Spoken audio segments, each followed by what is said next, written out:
Hello ladies and gentlemen, this is Blue Maxima, and I'd like to talk to you for a little bit about one of my most anticipated VR games in the last while, Hyperdash. This is me playing on the PC version. There's a couple of things I need to apologize first for though. Number one, being that this has got some voice chat in it. And normally this wouldn't be a problem, but I'm pretty sure a little kid was spewing the N-word at some point throughout this footage. I hope I cut it out, but if I didn't, well, hopefully I'll be talking over it. I would have turned it off, but I needed to make sure that my teammates weren't saying anything that I needed to know about, but I couldn't figure out how to filter it out of the footage, so great, thanks guys. Also, my hands are a little bit more twitchy than they are normally, and that's probably because I'm playing this through virtual desktop. I'm playing it on my Oculus Quest through virtual desktop via wireless streaming, and that tends to add a bit more twitch to the hands than normally occurs. Although I will point out that I have played an hour or so on the Oculus Quest as well, through its native client. This is the Oculus PC version, which is cross-buy with the Quest version.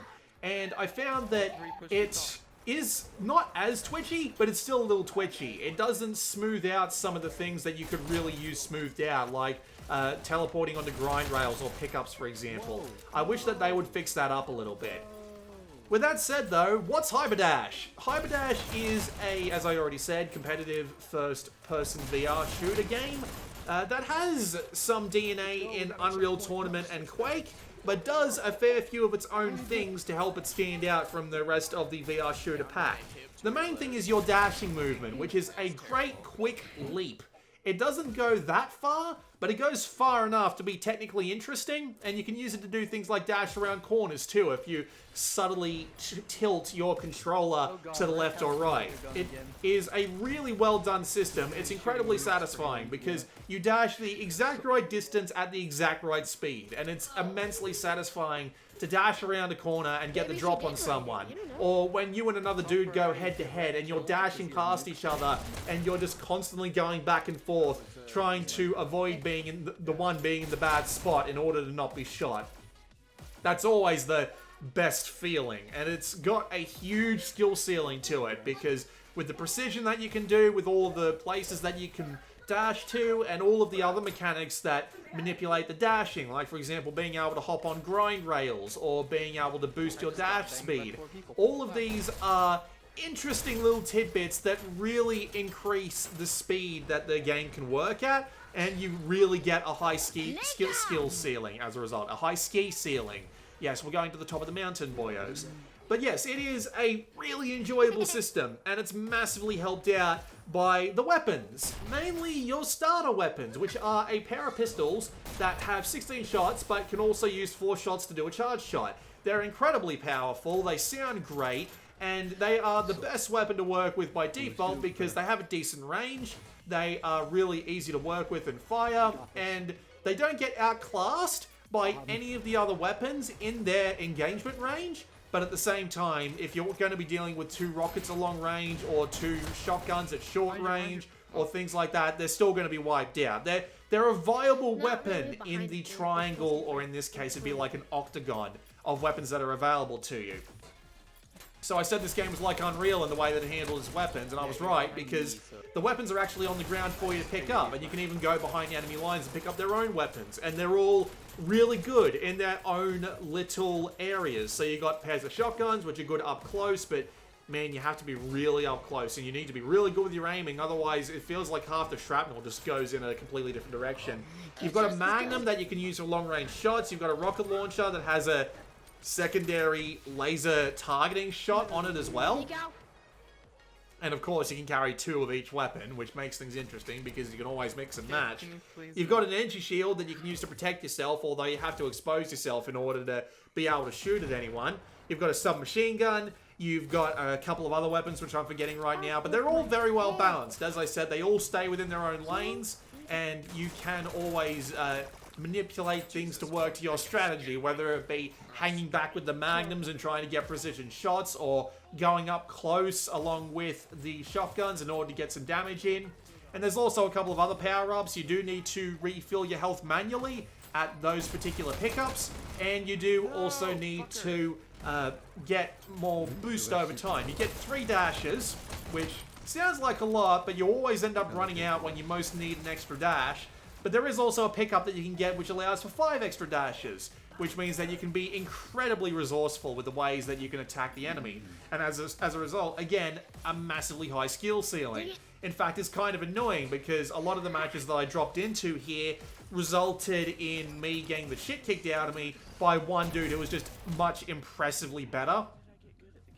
And as a result, sometimes the matches felt really unbalanced. I feel like while this game does mostly work through your traditional server browser, which I appreciate, again, feels more Quake or Unreal than it does Call of Duty in that sense, I would appreciate the ability to automatically rebalance the teams over time, just so one team isn't always dominating the match. That would be great. But I guess that's just one of the things you have to live with when you're working on a server structure like this.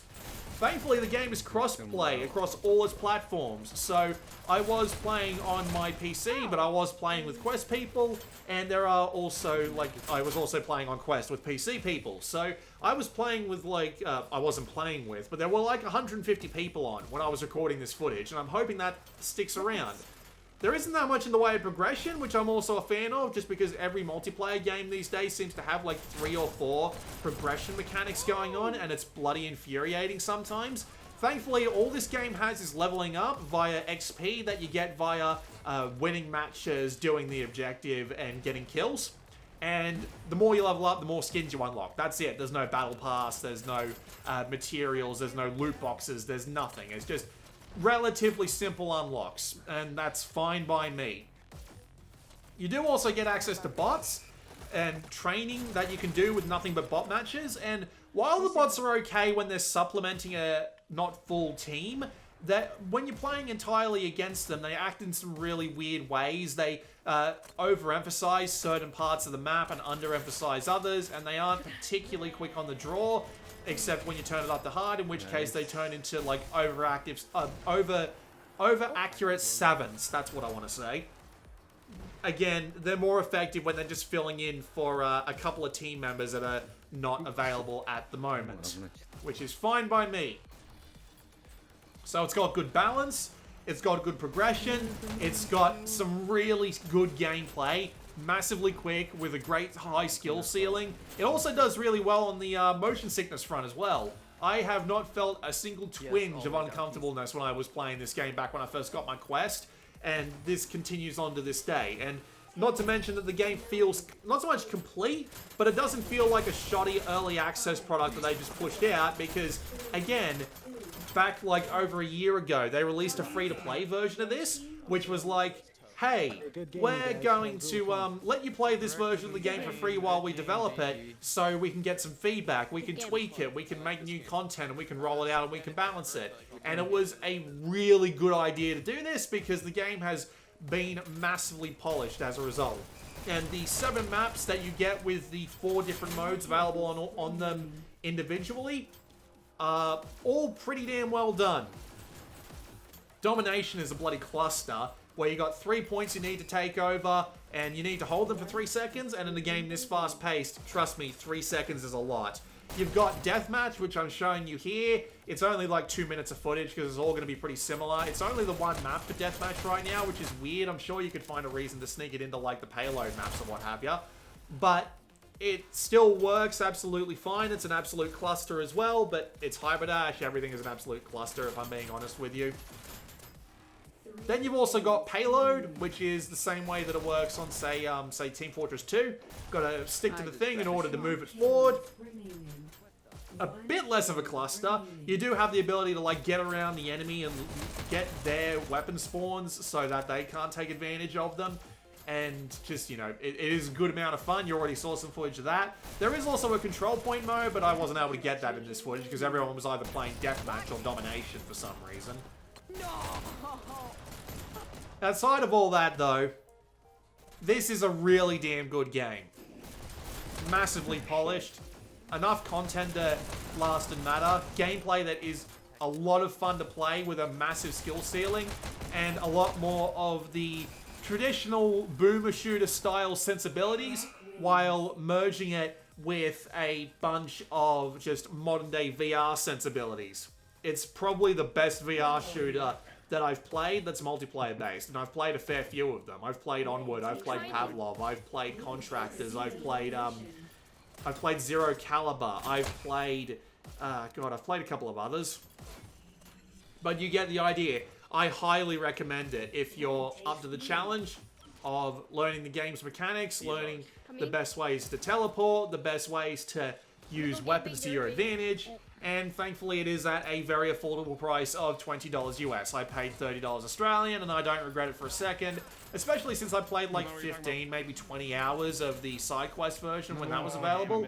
And thankfully the side quest version is also, the quest version I should say, is also really well done. Doesn't look as good as the PC version, but it still looks the part enough, and it runs perfectly fine. And again, that cross-play is a real help to it. More maps, more modes, maybe some automatic team rebalancing, maybe some, and maybe just a little bit of smoothing on the controls to make things a little easier for Mr. Shaky Hands people like me. Outside of that, though, I have basically no complaints.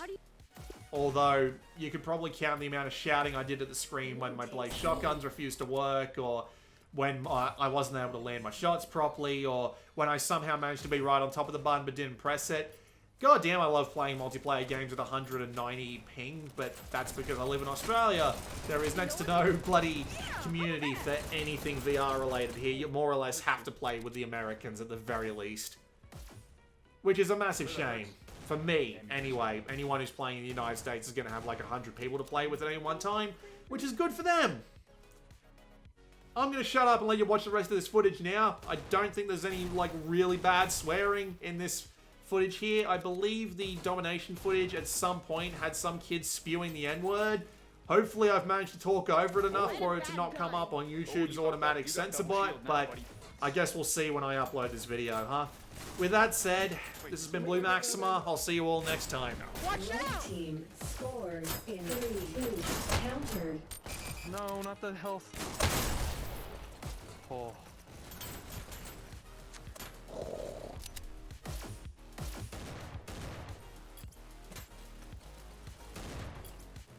Blue takes B.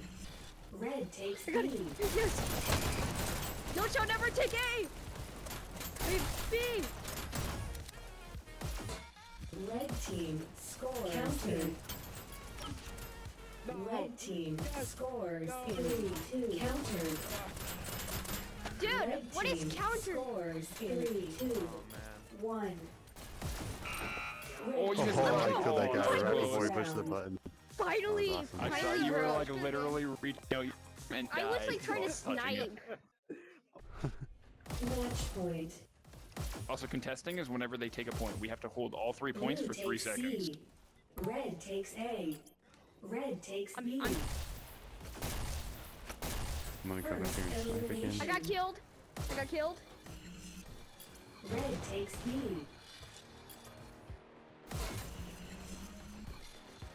Blue takes A. Red Get the takes button. A. Get right, shield. Oh, don't mind me. Red team scores. Countered. Oh, all 3 of you guys hopped up.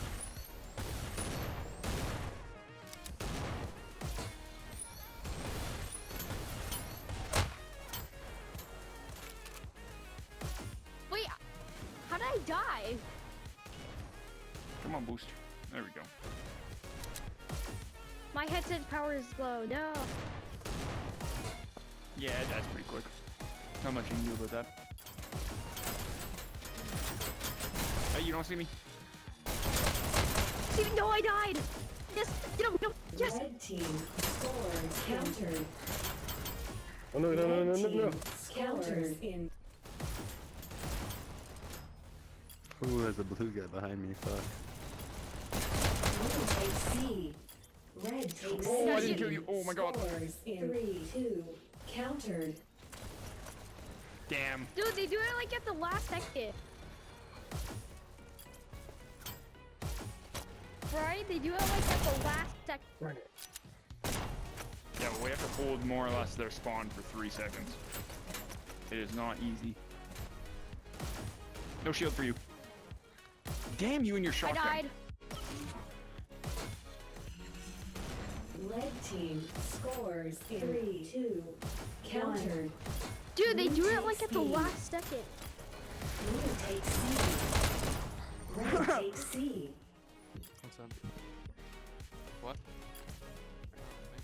Red team scores